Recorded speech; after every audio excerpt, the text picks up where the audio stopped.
आता isakal.com आहे देशातील नंबर 1 ची मराठी न्यूज वेबसाईट। प्रत्येक अपडेटसाठी isakal.com ला नक्की भेट द्या। नमस्कार। देखिए, हल्दी की अगर बात करें तो हल्दी काफी ज्यादा मोमेंटम एक कमोडिटी रही है। पिछले 6 महीने की अगर प्राइस परफॉर्मेंस की बात करें, जनवरी से लेकर अब तक हमने लगभग 9.5% की बड़ी गिरावट आते हुए देखी है। हालांकि मार्च में 11,500 का लेवल छूने के बाद प्राइजेस ने एक अच्छी खासी रिकवरी दिखाई है और हायर साइड पे हमने वापस 15 15.5 का भाव भी देखा है।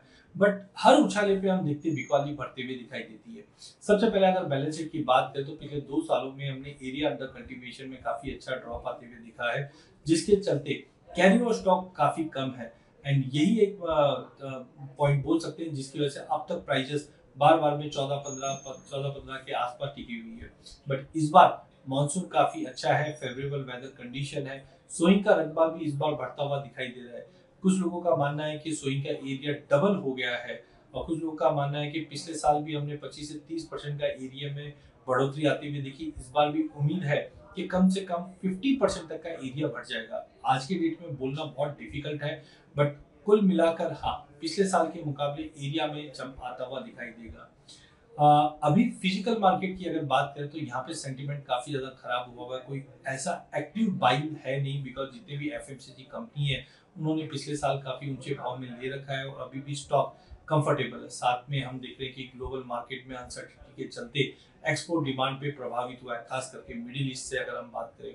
वहीं डोमेस्टिक मार्केट में भी हम देख रहे हैं कैश क्रेडिट कैश कंजस की वजह से कोई बड़ी स्टॉकिस्ट की डिमांड नहीं आ रही। हालांकि हमने देखा कि डार्क स्टोर जैसे से बढ़ रहे हैं, वहां से एक इम्प्रूव डिमांड जरूर है, बट डिमांड उतनी ही है जितना बाइंग उतनी ही हो पा रही है जितनी डिमांड है। पहले जैसे हम स्टॉक में लेके चलते थे वैसा कोई सिनेरियो दिखाई नहीं दे रहा है अनसर्टेनिटी के माहौल में।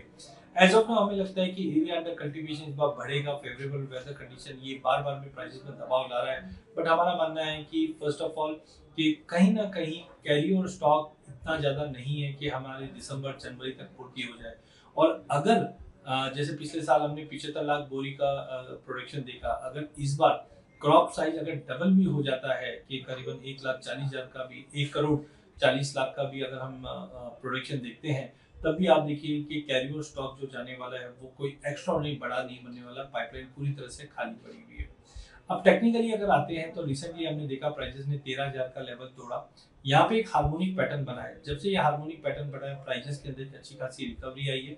लगभग 2.5% की तेजी के साथ इस वक्त प्राइसेस 13,000, 550, 600 के करीब ट्रेड कर रहा है। टाइमिंग हमें लगता है कि 10-12 अगस्त तक मार्केट एक दायरे में रहेगा, थोड़ा दबाव में रह सकता है बिकॉज फेवरेबल वेदर कंडीशन और साथ में स्विंग का रकबा कहीं ना कहीं प्राइसेस पे दबाव रखता हुआ दिखाई देगा। हालांकि कुछ जगह पे मराठवाड़ा साइड से कुछ अपडेट ऐसी भी आ रही है कि कंटिन्यू बारिश की वजह से कहीं ना कहीं डिसीज के भी थ्रेट बने हुए, बट अगस्त मंथ में इसकी पूरी क्लैरिटी मिलती हुई दिखाई देगी। टेक्निकल ग्राउंड पे अगर हम देखें तो प्राइसेस जब तक 12,850 के ऊपर मेंटेन है, हायर साइड पे 13,800 से 14,500 का इमीडिएट टारगेट दिखाई देता है। बट सेंटीमेंट काफी खराब होने की वजह से बार में ऊंचे भाव पे बिकवाली कंटिन्यू बढ़ रही है। सीजनलिटी के हिसाब से भी देखें तो वैसे अगस्त में थोड़ा पॉजिटिव जरूर होता है, but as of now price 13,000 से 14,500 के रेंज में चलेगा।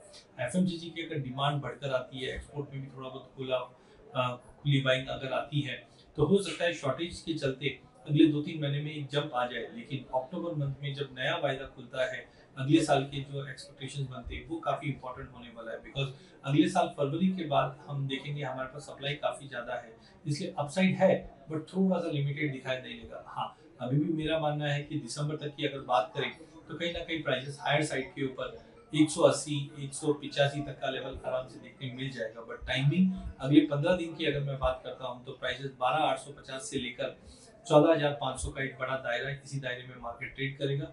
शॉर्ट अवॉइड कीजिए, 13,200, 13,300 के करीब मिले तो लेके काम करना चाहिए। 14,000 से 14,500 का इमीडिएट टारगेट रहना चाहिए। धन्यवाद।